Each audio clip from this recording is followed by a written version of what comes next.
Dios le bendiga a todos. Estamos contentos de estar nuevamente en la casa del Señor, casa de oración, reunidos para estar en comunión con nuestro Señor Jesucristo, pero también para estar en comunión los unos con los otros. No quiero dejar pasar la oportunidad de felicitar a todas las madres aquí reunidas en asamblea en este día. Un día muy emotivo no solamente para las madres, sino para nosotros también los hijos. El libro de Proverbios dice que la honra de los padres son los hijos. Y también dice el libro de Proverbios que diadema de oro son los nietos para los abuelos. Sobre todo para aquellas madres y abuelas que han educado a sus hijos en el camino del Señor. Yo esta mañana le di gracias a mi madre, no solamente por todo lo que me ha dado, sino porque desde muy pequeño me enseñó que hay un Dios que hay que amar, servir y temer.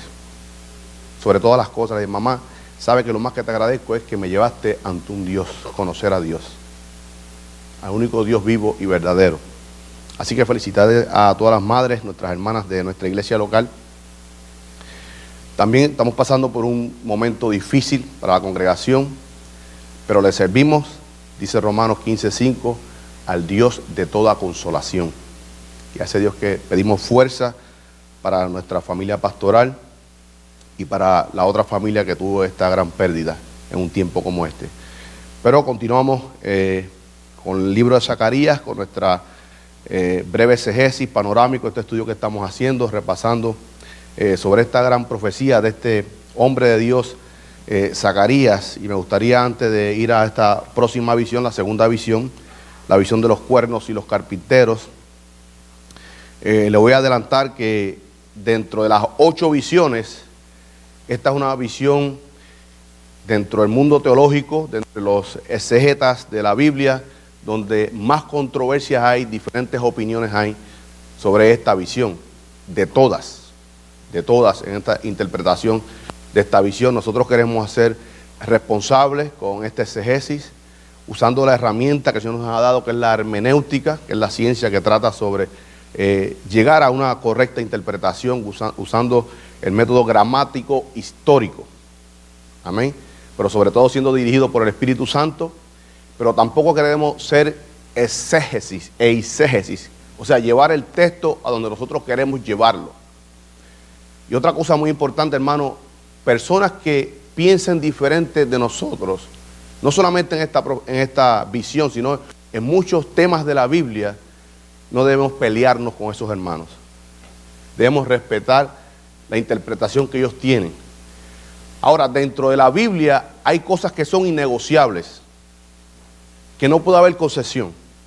Por ejemplo, que Cristo es Dios, innegociable. Que el único camino a Dios, el Padre, es Jesucristo, innegociable. Que solamente Él da vida eterna. Aquel que no crea que Cristo es Dios, no podemos estar de acuerdo. Ahora, hay hermanos nuestros, cristianos, que han sido lavados por la sangre de Jesucristo, salvo como usted y como yo, que creen que Cristo viene como nosotros antes de la tribulación.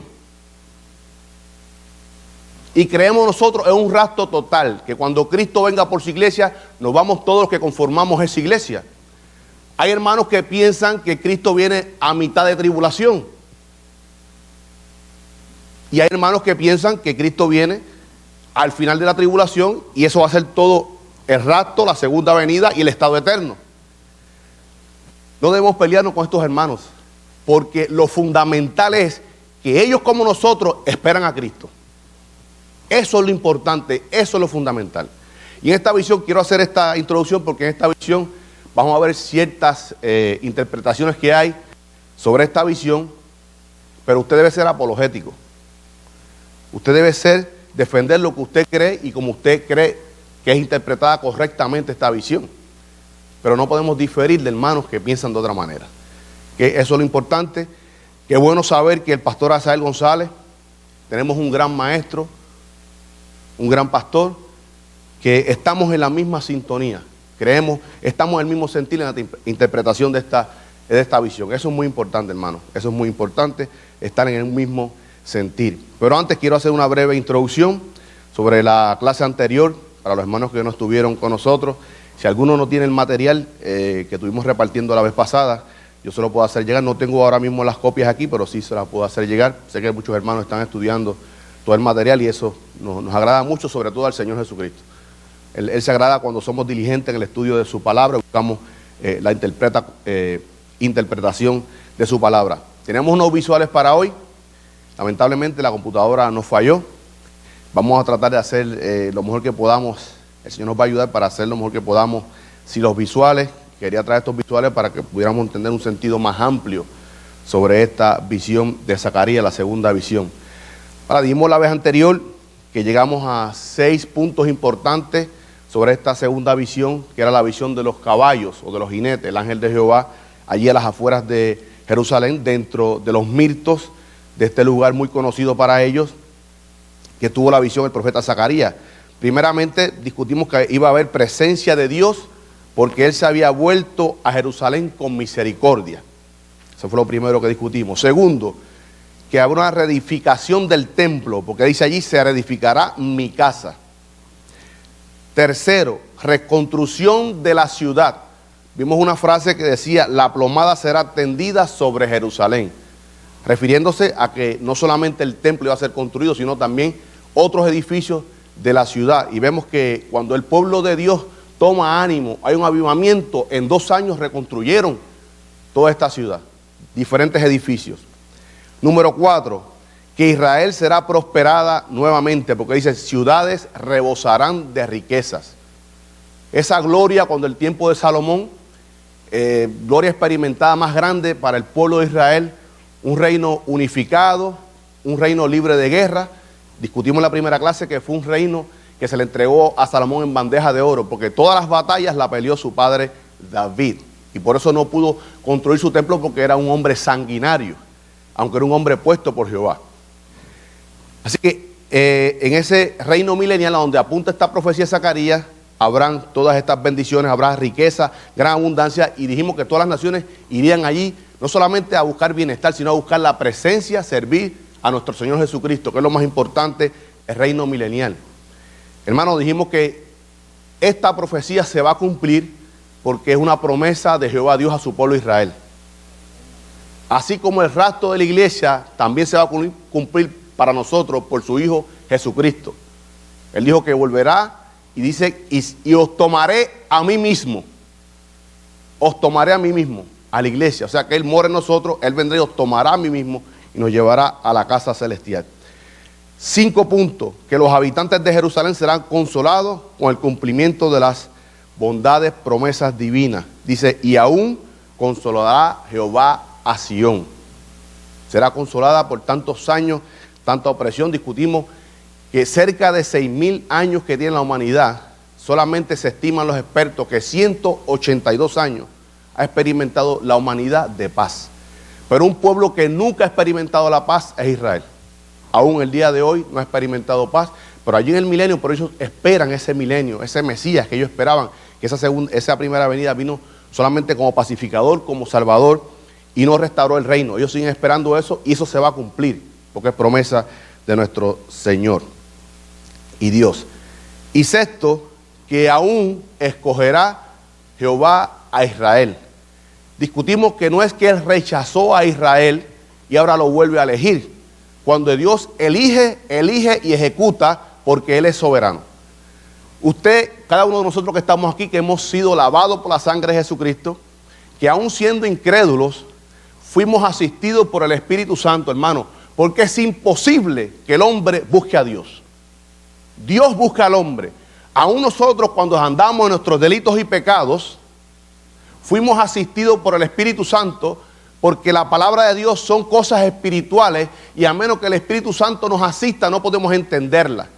Por tanto, una persona en el mundo que usted le hable de esta palabra, si no es asistido por el Espíritu Santo, no puede entender lo que le estamos hablando, lo que le estamos predicando.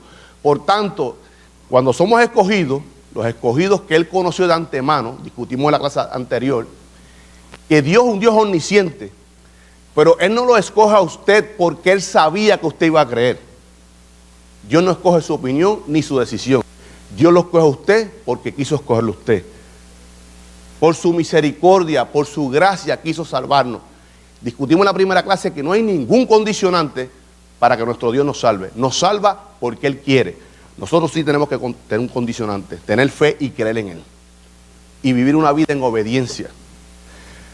Ahora este pueblo de Israel sigue esperando por su Mesías para restablecer el reino. Vemos todas estas bendiciones que están aquí. Y hermano, alguna pregunta que me hicieron sobre la casa anterior. La Virgen María, escuche, la Virgen María, cuando el ángel vino le dijo, Jehová te ha escogido a ti si tú quieres. Le preguntó eso el ángel. El ángel le dijo, Jehová Dios te ha escogido a ti. Te ha escogido a ti. No le pidió permiso, le dijo, te ha escogido a ti. Ahora, ella en libre voluntad dijo, sea como usted quiera con su sierva. Dios la escogió primero a ella, aunque ella después aceptó el llamado de Jehová Dios. Y así somos nosotros. Y cuando usted es escogido por Dios y usted está guardado en la mano de Jesucristo, sostenido por la mano de Jesucristo, guardado por la mano del Padre y el Espíritu Santo que lo ha llevado ahí, hermanos, pregunto yo, si le servimos a un Dios todopoderoso, ¿quién se mete con la propiedad de Dios?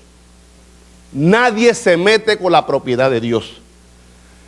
Ahora, eso no quita, amados hermanos, que Dios abra su mano y entre algo de aflicción a nuestras vidas. Pero usted está siendo guardado en la mano, en el hueco de la mano de Dios, y de ahí usted no caerá. Si no tenemos seguridad de salvación, estamos diciendo que Jesucristo no es poderoso. La carta de Judá dice, aquel que es poderoso para guardarnos sin caída hasta el final. Por tanto, hay una promesa para nosotros, para la iglesia, pero también una promesa para Israel. Dice el libro de Romanos que todo Israel será salvo durante la tribulación y en el reino milenial, pero es aquellos que creen en el Mesías. Hay muchos judíos que van a ser condenados. ¿Qué quiero decir con esto? Que no solamente creer, porque aún los demonios creen, aún Satanás cree y tiembla. ¿Usted sabe por qué él tiembla? Porque sabe lo que le espera. No es creer, es depositar nuestra fe y dejarlo. Pablo dijo, dejaos llenar por el Espíritu Santo. Dejaos llenar, dejaos conducir por Él. Es obediencia, amados hermanos, es obediencia. Un hijo de Dios que vive la vida, perdonando la expresión, como le da la gana, eso demuestra que no es un hijo de Dios. No estamos diciendo que usted no, en un momento dado, pueda pecar. No es licencia para pecar. Pero en la primera carta de Juan dice que si alguno hubiere pecado, abogado tenemos para con el Padre, Jesucristo, el justo, quien aboga por nosotros. Y está sentado en el pináculo más alto de Dios, a su diestra, abogando por usted y por mí. Y Dios Padre escucha nuestra oración porque nos ve a través de su Hijo Jesucristo. Nos ve santo y nos ve perfecto. Y hemos sido justificados por su sangre.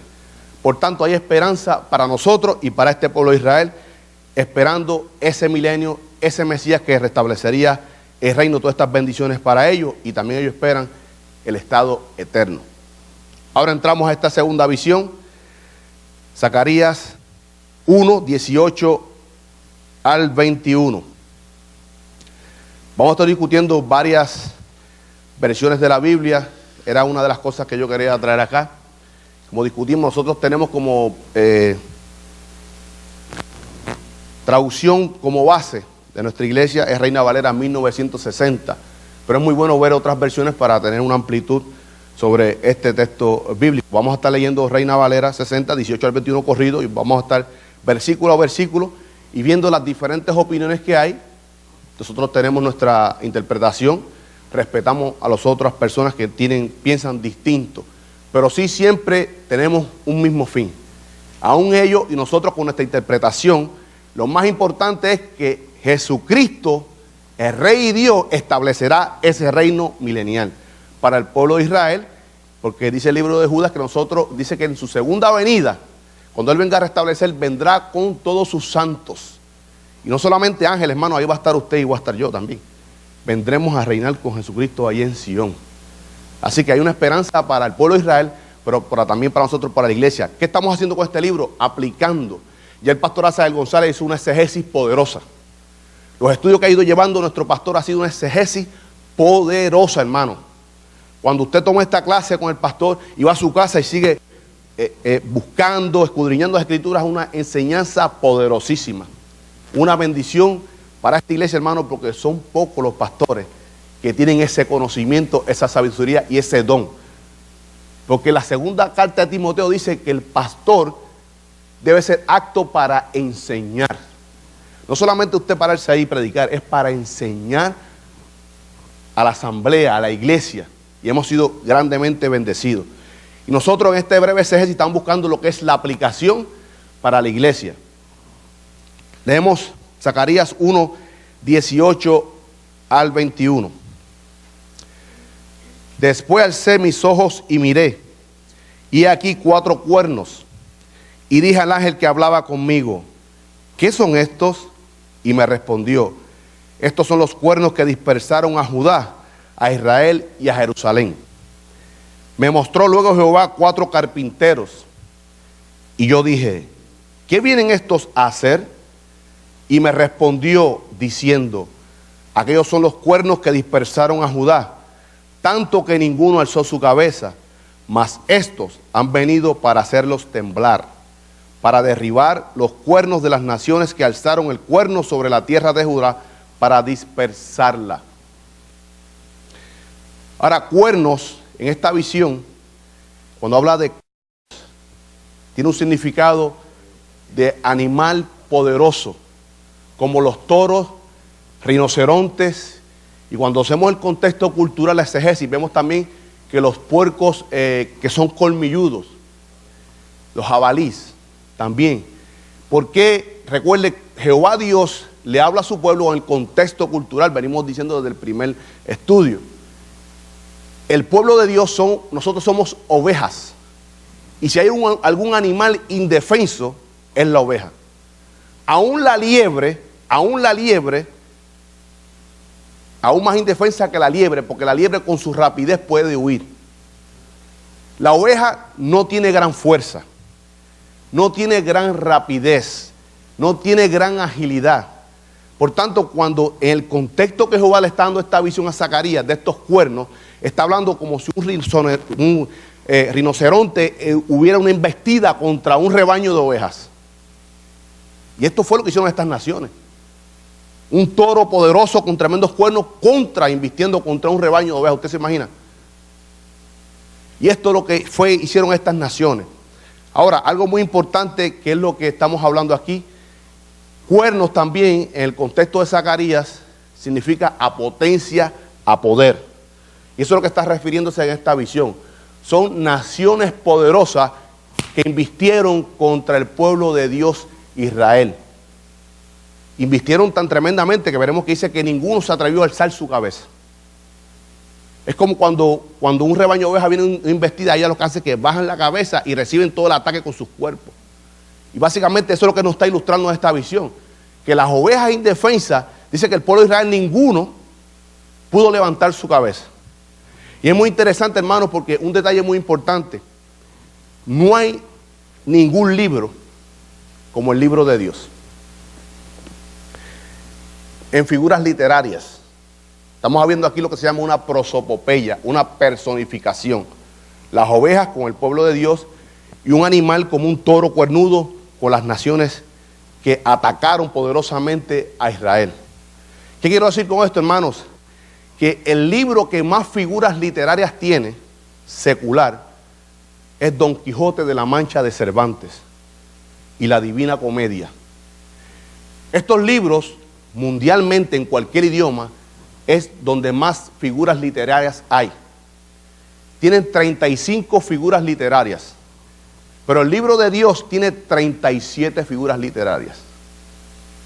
Y esto es una de las figuras literarias, la prosopopeya, personificación.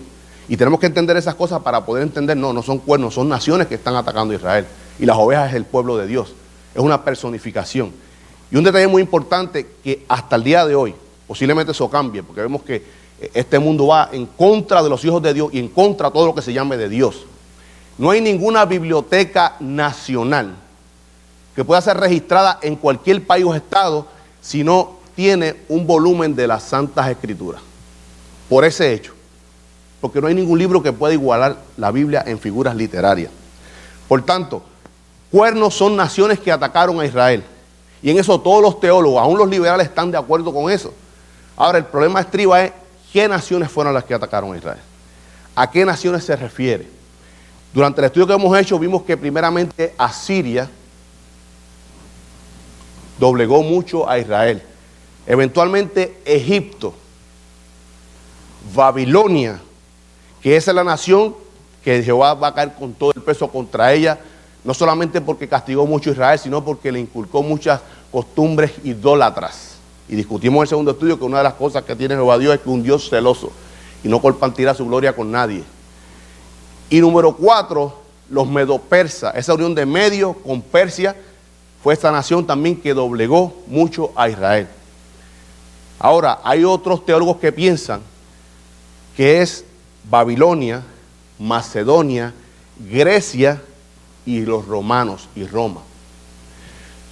Respetamos su opinión, pero hay algo muy importante aquí que dice que las naciones que dispersaron, tiempo pretérito, tiempo pasado, para esta profecía, de ahí del 520, que es la profecía de Zacarías, hacia atrás, las naciones que habían dispersado a Israel, que habían pegado duro al pueblo de Israel, fueron las que mencionamos: Asiria, Egipto, Babilonia y Medo-Persa. El imperio greco-macedonio, que son los griegos, greco-macedonio, una coalición entre Grecia y Macedonia, fue en el 333, cerca de 200 años después. Los romanos vienen en el 172.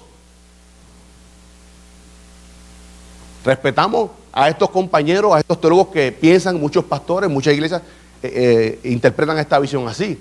Respetamos su opinión, pero la palabra aquí importante, aún en el hebreo, es que dispersaron. Tiempo pretérito, ya pasó. Y estas fueron las naciones que dispersaron a Israel. Voy a leerle aquí en la versión de las Américas, versículo 18. Dice: después alcé mis ojos y miré, y he aquí 4 cuernos. Dijimos que él vio, no soñó, vio. Él está viendo esta imagen que se le está presentando allí en esta visión. Él está viendo todo esto claramente. Versículo 19, nueva traducción viviente. Por eso le digo que es muy importante si usted puede comparar otras versiones. Mire qué claridad nos da aquí. Leemos en Reina Valera 19. Y dije al ángel que hablaba conmigo: ¿qué son estos? Y me respondió: estos son los cuernos que dispersaron a Judá, a Israel y a Jerusalén. Traducción viviente, Biblia, traducción viviente. ¿Qué significan estos cuernos? Pregunté al ángel que hablaba conmigo. Él me contestó: estos cuernos representan a las naciones que dispersaron a Judá, a Israel y a Jerusalén. Muy claramente nos identifica que son naciones que dispersaron, que doblegaron mucho al pueblo de Dios. Versículo 20. Me mostró luego Jehová 4 carpinteros. 4 carpinteros. Este otro detalle también, que hay mucha variación en la interpretación. Estos carpinteros, en la Reina Valera 60 que nosotros usamos, dice carpinteros. Algo muy importante, que la visión, cuando leemos cautelosamente, dice que son cuernos. Habla de cuernos, no habla de ningún animal. Usamos esta referencia del rinoceronte, porque son animales que habitan allí en Israel, el toro, para tener una referencia, pero no se nos da ningún nombre de animal. Por tanto, no podemos decir si los cuernos eran de madera, de metal o de hierro. No sabemos. La interpretación correcta, la palabra haresim en hebreo es artesanos. Nosotros usamos carpintero, y cuando Cosidoro Valera hace la traducción de esta Reina Valera 60, él piensa, bueno, como a ver construcción, los carpinteros vienen a construir, pues carpintero. Y se está apuntando también a Jesucristo, el carpintero. Y en cierto sentido hay relación, hay cierta exegesis correcta. Pero la palabra correcta es artesano, porque no sabemos qué tipo de material eran los cuernos en esta prosopopeya, en esta personificación. Porque un artesano puede trabajar en madera, puede trabajar en acero, puede trabajar en cualquier metal, el artesano. O sea que la palabra más correcta, inclusive en el barro, más correcta es artesano. Voy a estar leyendo en la versión Santa Biblia Textual. Dice, y me mostró 4 artesanos. La única versión que usa la palabra artesano. Y en el hebreo Haresín es una interpretación correcta. Porque, hermanos, cuando tenemos una interpretación correcta, tenemos un sentido más amplio. En realidad, Jesucristo el Mesías era el hijo del carpintero. Y otra cosa, hermano, estos cuernos, estos carpinteros fueron levantados para destruir, aplacar, para hacer temblar, derribar a estos cuernos que fueron contra Israel. Y algo muy importante, que si usamos en referencia al carpintero, el carpintero no solamente construye, el carpintero también destruye, demuele edificios. Y esa es la interpretación correcta. No solamente que vino a hacer temblar, a derribar, a demoler estos imperios, sino también a construir. Y esto está señalando hacia el Mesías y el reino milenial. Él derrocará todos esos imperios y él levantará su reinado mesiánico. Y a lo que se refiere esta visión. Versículo 21. Haresín, Haresín, Haresín, es artesano. Algo muy importante, el versículo 14, Biblia Textual de Jerusalén. Dice, yo pregunté, ¿qué vienen a hacer estos? Y me contestó, aquellos son los cuernos que dispersaron a Judá, hasta que nadie osó levantar su cabeza. Y estos han venido, estos, o sea, los carpinteros, estos han venido a batir los cuernos de las naciones que invistieron con sus cuernos a la tierra de Judá para dispersarla. O sea que estos carpinteros, estos artesanos vienen para derribar esos imperios y levantar un imperio. La interpretación que hizo, la exegesis que hizo el pastor Asael González, que es la que yo pienso que es la correcta, por ejemplo, cuando se levantó Asiria, que fue el primer pueblo que atacó, que hubo un exilio del pueblo de Dios, el pueblo de Israel, se levantó entonces Egipto. Y Egipto derrocó a Asiria. Asiria era el primer cuerno y Egipto el primer carpintero, pero a la misma vez cuando él derriba como carpintero a Asiria, él queda como cuerno y comienza a emprender y a pegar fuerte al pueblo de Israel. Segundo, un dato muy importante, solamente 3 años duró este imperio judío. Discutimos que ellos fueron los que mataron a Josaías y ellos pusieron como rey a Joacín por 11 meses. O sea que este pueblo llevó cautivo, y no solamente eso, sino que mató a Josaías cuando fue a subir, a hacer frente al imperio de Egipto. Fue herido, murió eventualmente, pero fue herido. O sea que mató a un rey de Israel. Y para el pueblo de Israel, su rey era, después de su Dios y su sacerdote, era su rey. Era algo muy importante. O sea que esta nación de Egipto pegó fuerte con el pueblo de Dios. Ahora, esto en el 609 antes de Cristo, pero en el 1570, si usted busca el libro de Éxodo, capítulo 2, dice allí que los israelitas fueron a Egipto a trabajar, pero dice que nuevas reglas, allí en Éxodo número 2, que nuevas reglas hicieron a los israelitas esclavos. O sea que este pueblo de Egipto no solamente aquí en el 609, sino muchos años antes, 800, 900 años antes, había oprimido también al pueblo de Israel. Entonces se levanta el segundo carpintero, que es Babilonia. Babilonia derroca a Egipto. Fue una batalla muy fácil para el pueblo neobabilónico más bien. Recordemos que Nabucodonosor subió como rey heredando este puesto de su padre. Cuando él hace la primera invasión todavía no era rey, era correy. Correy después de este evento, de esto que él se lleva en el 606 al 605, de entre los primeros exiliados fue Daniel, el profeta Daniel. Cuando él llega a Babilonia, ahí es que entonces él toma el reinado como tal. O sea que cuando hace la primera invasión, no era rey, era virrey. Y toma este poderoso, y es que se conoce como el imperio neobabilónico, el nuevo imperio babilónico, a través de Nabucodonosor. Entonces este es el segundo carpintero, pero vendría a ser el tercer cuerno. ¿Ve? Cuando entonces hay la coalición de Persia con Media, que hace esta coalición de Medo-Persa, poderosísima, que son las imágenes que quería traer hoy, que lo vimos en la primera clase. Una coalición poderosa, llegó tan lejos como hasta India, Grecia y hacia el occidente tan lejos como Arabia África, Egipto y todo África. Una unión muy poderosa, medo-persa, esta coalición. Y discutimos, recuerden que este imperio no batalló con Babilonia. Básicamente entregaron lo que es el reinado. Y esta gente son los que permiten a Zorobabel con los 49.897 israelitas que retornan a Israel en el 538 a.C. O sea que Medo-Persa viene a ser el tercer carpintero, pero a la misma vez el cuarto cuerno que pega duro contra la nación. Y este imperio siguió. Vemos que los asmoneos, los príncipes asmoneos judíos fueron los que tuvieron todo este tiempo de batalla hasta el 333, que es que entonces surge este reino greco-macedonio, lo que se llama imperio griego, pero en realidad no era imperio griego, era una coalición entre Macedonia y Grecia. Lo decimos greco-macedonio, poderosísimo también, que derroca entonces a ese cuarto cuerno, que eran los medo-persas.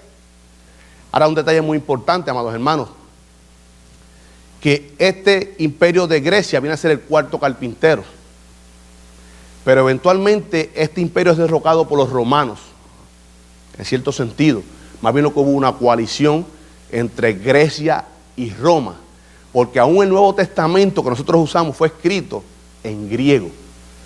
O sea que aún los romanos dominando como imperio, en cuanto a política, en cuanto a poder, pero en cuanto a cultura y literatura, dominaban todavía los grecos, los griegos. Por eso es que los libros del Nuevo Testamento, excepto algunas frases que son en arameo, es escrito completamente en el griego koiné. El griego koiné es el griego de la calle, el griego del pueblo, de la calle. Todo el Nuevo Testamento, nuestro Señor como sabio, es lo que quiso escribir en este griego fácil para que todo el mundo, todo el pueblo pudiera entender. Porque recordemos que hay dos tipos de griego, que era lo que usaban los filósofos, que eran muy elevados y la gente del pueblo no podía entender este idioma. ¿Qué estamos viendo aquí? Que en esta unión de los romanos y los griegos, un imperio que quería enseñar las imágenes, quizá no es tan extenso como el medo-persa, pero políticamente muy desarrollado. Muy desarrollado este imperio romano. Habían procónsules, habían unas provincias, y esas provincias tenían unos dirigentes, una organización tremenda. Y ese es el reino que se va a levantar allí en la gran tribulación. Ese es el reino que se va a levantar. No estamos hablando que muchos comentaristas piensan, inclusive Brown and Fawcett, que son tremendos teólogos, ellos piensan de que se está refiriendo a la iglesia romana. Nada que ver. Es este imperio en cuestión en cuanto a sistema, organización. Recuerden, el anticristo vienen 10 naciones que se levanta el pequeño cuerno, que usted vaya a Daniel capítulo 7, que es el anticristo, derroca de una vez a 3, y es el sistema político muy organizado, que para poder convencer a la gente tiene que ser algo sobrenatural de lo que se ha visto hasta ahora. Y eso es lo que se refiere a este gobierno de romano. Ahora, ¿quién es el que va a derrocar? ¿Quién es el que va a derrocar ese imperio romano? En cuestión, en el sentido de dominar el mundo, de hacer una coalición entre política y religión, que va a ser el anticristo. ¿Quién va a derrocar ese imperio? El carpintero de los carpinteros, Jesucristo, cuando venga en su segunda venida, barrerá allí en Armagedón con ese imperio, pues el sistema del anticristo. Y eso es lo que se refiere a esta visión. Por eso que muchos comentaristas dicen 4 más 1. 4 más 1 está hablando de los 4 carpinteros que se utilizaron, y ese uno que es el verdadero carpintero, que es Jesucristo, que es el que viene a derrocar todos los sistemas. Muchas personas piensan que cuando habla de 4, recordemos que en el tiempo de los árabes y de los mismos judíos en el Medio Oriente, cuando usted habla de 4, habla de totalidad. Totalidad, eso el pastor lo discutió, que el mundo se divide en 4 puntos cardinales: norte, sur, este y oeste. Y en 4 también temporadas, estaciones del año. Muchos comentaristas piensan que cuando habla de 4 cuernos habla en la totalidad. Recordemos, Israel estaba en el medio, a su derecha estaban los moabitas, que iban contra ellos, hacia el norte estaba Babilonia, aún los samaritanos, que eran judíos, que eran mestizos, atacaban mucho contra ellos. Ahí vemos a Tobías, cuando Nehemías está reconstruyendo la La muralla que ellos se enojaron cuando descubrieron que se había levantado la muralla. Por eso que en el libro de Nehemías usted lee que dice que los israelitas con una mano trabajaban, con el palaustre en las manos y el martillo, y con otra mano tenían la espada, porque habían personas que estaban atacando. Por eso decimos que este libro de Zacarías se escribe no solamente para dar esperanza, sino también para dar valor. Valor. Y ese es el valor que tenemos nosotros, hermanos, aplicándolo a la iglesia. Nuestra bendita esperanza de que Cristo viene por nosotros. Es que nos ayuda a seguir congregándonos, buscando de Él, orando por los hermanos en momentos difíciles. Esa es nuestra bendita esperanza. Y muchas veces nos preguntan, pero hermano, si tú le sirves a Dios y pasas las mismas situaciones que yo. Y en cierto sentido tienes razón, hermano. Nuestros compañeros de trabajo nos preguntan, si tú tanto iglesia y tanto que hablas de Dios, mira las cosas que te pasan. Pero hay algo muy distinto. Hay algo muy distinto. Yo tengo una bendita esperanza. Y cada noche puedo ir en oración ante mi Dios y dejo mis cargas a Él. Y me acuesto en paz. Y no vuelvo al otro día a retomar esas cargas. Yo se las dejo a mi Dios, que Él es poderoso. Yo no puedo, usted no puede, hermano, pero al Dios que usted le sirve, al Dios que yo le sirvo es todopoderoso. Y Él puede con nuestras cargas. Por tanto, hay una esperanza para el pueblo de Israel. Hay una esperanza para nosotros hoy día. De que esperamos el Mesías. En el rapto de la iglesia, ellos esperan el Mesías en su segunda venida. Yo tenía una imagen aquí para ver esa perspectiva de esos eventos, un diagrama para que pudiéramos ver con más amplitud estos eventos.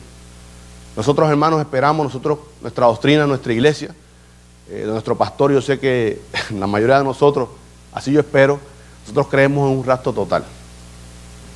Creemos en un rapto pretribulacional. Porque la carta de Tesalonicenses dice que no hemos sido puestos para ira y ninguna condenación hay para los que aman al Señor. Ninguna condenación. Amén. Creemos que la tribulación será un periodo como nunca en la historia, de 7 años. Va a ser una purga, sobre todo para el pueblo de Israel. Muchos gentiles también alcanzarán salvación en la tribulación. En su segunda venida viene nuestro Señor Jesucristo a restablecer el reino milenial. Y que en Mateo 24, cuando dice que unos serán tomados y unos serán dejados, tenemos la interpretación correcta, que los tomados son para juicio, para la gran matanza. Y los dejados son los que van a entrar al reino milenial a disfrutar de todas estas bendiciones que habla aquí Zacarías. Nosotros como iglesia esperamos que sea esta misma noche. Pero hermanos, a veces estamos como Pablo. Pablo dijo, yo sé que ciertísimamente partir contigo, Señor, si tú vienes a buscarme, es muchísimo mejor. Pero amo tu obra, amo a mis hermanos, y me encuentro que no sé qué cosa escoger. Yo le doy gracias a Dios que tuvo misericordia de mí. Tuvo misericordia de mí, hermanos, porque aunque fui criado en la iglesia, fui rebelde. Yo le doy gracias al Señor que no vino hace 6 años. Y nosotros queremos que Cristo venga ya. Pero cuando miramos familiares nuestros que aún no han venido a los pies de Cristo, que aún no han sido lavados por la sangre de nuestro Señor Jesucristo, estamos en la misma sintonía del apóstol Juan. Sí, ven pronto, Señor Jesús. Pero dice la palabra que da por misericordia lo que por gracia se te ha dado. Queremos que nuestros familiares, amigos, vecinos alcancen salvación. Queremos que venga ahora mismo y salgamos todos de aquí, hermano. Pero habrá gente que se quede. Y de ellos no habrá memoria. Es muy triste, hermano, es algo que nos parte el corazón. Cuando le predicamos la palabra, como dijimos en el primer estudio, nosotros invitamos a nuestros familiares, a nuestros amigos, pero el Señor manda a que todos los hombres vengan a arrepentimiento para que alcancen salvación. Así que tenemos una bendita esperanza, igual que este pueblo de Israel. Nosotros como iglesia, me gustaría, no hemos hecho esto durante todos los estudios, porque como era un estudio panorámico que el pastor Asael me pidió que traésemos, dar apertura para comentarios o preguntas. Tenemos algunos 5 minutos todavía. Si hay alguna duda, alguna pregunta sobre este estudio o otro que habíamos hecho ya anteriormente. Recuerda, esto es un estudio muy panorámico, muy breve sobre lo que estamos tocando, sobre estas visiones. Pero básicamente lo más importante, hermanos, de que si los cuernos son tales o cuales naciones, si los carpinteros son tales o cuales, lo más importante es que Cristo restablecerá su reino que le prometió a Israel. Eso es lo más importante. Y nosotros como iglesia, la aplicación como iglesia, es que lo que prometió que vendrá por nosotros antes de ese tiempo tan cruel que es la tribulación, porque no hemos sido puestos para ira. Nosotros esperamos el rapto. El pueblo de Israel espera su segunda venida, que son dos eventos totalmente distintos. Separados mínimo por 7 años. ¿Por qué digo esto? Porque las personas piensan que viene el rapto, inmediatamente la tribulación. No, hermano, eso puede tomar varios años en lo que se levante ese gobierno. Pero mínimo sabemos que después del rapto, mínimo son 7 años de este tiempo de la tribulación, que es la semana 70 de las semanas edómedas que habló Daniel. Así que es algo muy importante estos eventos que estamos esperando y debemos estar muy claros. ¿Por qué nos ayuda el Viejo Testamento? Porque el Dios del Viejo Testamento es el mismo Dios del Nuevo Testamento. Cuando aquí en la profecía que discutimos, el ángel de Jehová es el mismo Dios. Servimos a un Dios, 3 personas, un mismo Dios. Dios Padre, Dios Hijo y Dios Espíritu Santo. Los 3 son en el mismo sentir de gloria y de poder. Amén. Y por ese Dios triuno es el que esperamos nosotros en el rastro de la iglesia, y el pueblo de Israel espera allá en su segunda venida. ¿Alguna pregunta, duda, hermanos, comentarios sobre la clase?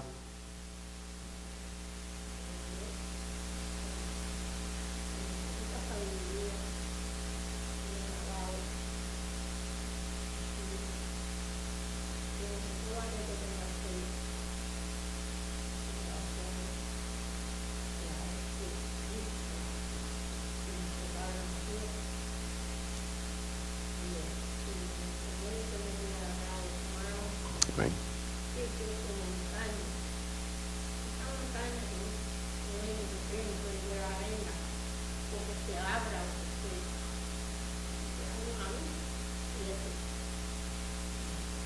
Amén. Algo muy importante, hermano. Cristo es a través de Cristo. Y eso es innegociable. Porque muchas personas andan por ahí. Ha habido comentarios, he hablado con hermanos, que dicen, no, pero hermano Carmelo, lo que pasa es que a un católico, a un testigo de Jehová serán salvos. Yo, bueno, el detalle es que para ellos ser salvo tiene que ser cristiano. O sea que si un testigo de Jehová es salvo, ya no es testigo de Jehová, ya es cristiano, ya es de Cristo. Es diferente. El católico que puso su fe en Cristo y fue lavado por la sangre de Cristo será salvo. Pero ya no es católico romano, ya es cristiano, ya es propiedad de Cristo y es guardado en la mano de Dios, en el hueco de la mano de Dios, y no caerá de ahí. Musulmanes que vengan a Cristo son lavados con la sangre. Porque dice la palabra que Él murió por todos. Hay escogidos, pero Él dijo también que el que venga a mí, a ninguno echo fuera. Y por eso tenemos que estar predicando el evangelio de gracia, el evangelio de salvación. No sabemos quiénes son los escogidos y no sabemos quiénes responderán positivamente a ese llamado. Así que es a través de Cristo. Y algo, como dije anteriormente, lo más que me gusta de esta iglesia cuando entré por esa puerta es que supe que aquí Cristo es Señor. Que aquí Cristo es Señor. Y eso es lo más importante. No hay salvación si no es a través de Cristo. Y aún, hermano, en los momentos difíciles que estamos viviendo, dice la Biblia que es el Dios no solamente de salvación, que es el Dios de toda consolación. En momentos difíciles.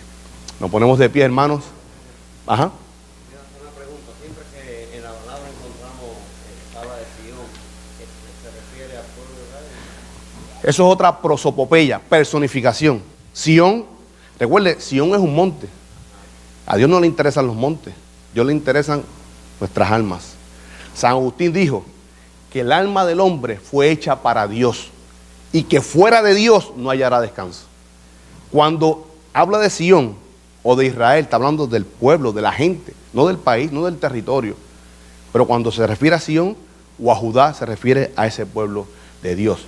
Por ejemplo, cuando Cristo dice mi iglesia, está hablando de usted, hermana, está hablando de usted, está hablando de mí. No está hablando de la iglesia como estructura, sino de gente que amamos y servimos y le tememos a Él. De eso se refiere la palabra de Dios.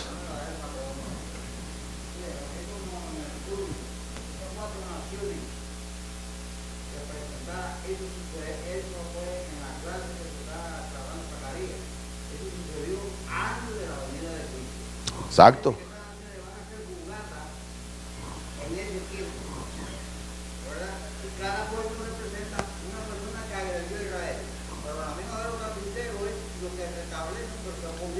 Exactamente, lo que hablamos, un carpintero se convierte de roca en un reino, pero también se sube como cuerno. Y finalmente, por eso estamos de acuerdo con Fawcett y Brown, que él dice que es 4 más 1, porque el Mesías es el que va a establecer, va a terminar con todo reinado humano. Dice allí que el rey regirá con vara de hierro a las naciones. Habrá una prosperidad tremenda, hermano. Algo que quiero decir rápidamente, increíble, reino milenial, abundancia. Dice que los hombres de 100 años serán como niños. Los leones jugando con los corderos. Aún en ese reino perfecto, ejecutado por el mismo Señor Jesucristo. Dice ahí en el libro de Apocalipsis 20, que se levantará una gran nación como la arena del mar en contra de Jesucristo. Increíble. ¿Sabe qué, hermano? Algo muy importante para la iglesia, que hablamos en el primer estudio. Gente externamente servían a Jesús. En el reino milenial estoy hablando, pero no era de corazón. Y hay mucha gente en la iglesia que externamente sirven al Señor, pero no de corazón. Son los que serán quedados. ¿Por qué se quedaron? Porque nunca fueron de Cristo. Y es nuestro argumento contra los arminianos. Los arminianos son las personas que creen que la salvación se puede perder. Hermano, si usted cree que la salvación se puede perder, usted está diciendo que Dios no es perfecto, que Dios no es poderoso, que la obra de Cristo no fue suficiente en la cruz. Increíble. Ahora, hermanos, para terminar, ¿cómo yo sé? No por lo que me digan, no por lo que usted piense, inclusive no por lo que me dice la Biblia, con toda reverencia y respeto. ¿Cómo yo sé? Y aplíqueselo usted mismo, yo, que soy un hijo de Dios y que soy salvo, yo. Y hágase usted la pregunta. No porque la Biblia dice, la Biblia tiene unas afirmaciones contra la cosa. Ahora, yo como yo sé que yo soy salvo. Pablo dice, 1, porque el Espíritu de Dios habla a mi espíritu de que soy salvo. 1. 2, porque amo a mis hermanos. Importante. Ese es el segundo. 3, porque no ando en pecado. No es que no pecamos, sino que no es una rutina de pecado. Y cuando pecamos y caemos, reconocemos y el Espíritu Santo nos redarguye porque muere en nosotros y vamos en oración y pedimos perdón y somos restaurados nuevamente. Así, hermanos, nos ponemos de pie para orar. Amantísimo Dios y Padre Celestial, venimos delante de tu presencia en acciones de gracias por tu amor y tu misericordia, Padre Santo. Gracias, Padre, porque tú has permitido que estemos aquí, Padre, reunidos en coinonía, en comunión contigo y con nuestros hermanos, Padre, estudiando tu santa, bendita y soberana palabra, Padre Santo. Te damos gracias, mi Señor, por tu misericordia, por la salvación, por el perdón de nuestros pecados, Padre Santo, porque ahora podemos ser llamados hijos tuyos, Padre, y tenemos seguridad de salvación, Padre Santo. Y tenemos esa bendita esperanza, Padre, que tú vengas por nosotros, por la iglesia, Padre Santo. Muchos seremos arrebatados vivos, Padre, seremos transformados en un abrir y cerrar de ojos. Muchos, Padre, descansaremos, pero cuando tú vengas, Padre Santo, resucitaremos y nos encontraremos contigo en esa nube, Padre Santo y Padre de la gloria. Te damos gracias, Padre, por la seguridad de salvación, por esa obra poderosa que tú has hecho, Padre Santo. Te damos gracias porque somos guardados en el hueco de tu mano y de allí nadie nos arrebatará, Padre Santo. Te damos gracias por eso, Padre.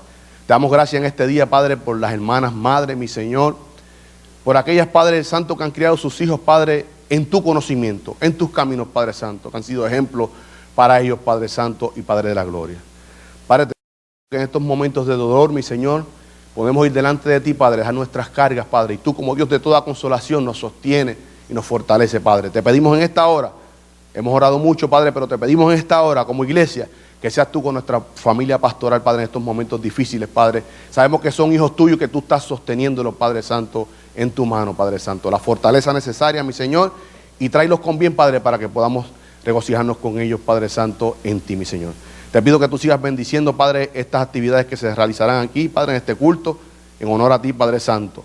Pidiéndote, Padre, que tú seas glorificado y nosotros, tus hijos, bendecidos, Padre Santo. Te damos gracias, Padre, y pedimos todas estas cosas creyendo. En el poderoso nombre de tu Hijo, eterno y amado, nombre, sobre todo nombre, Jesucristo, nuestro Señor.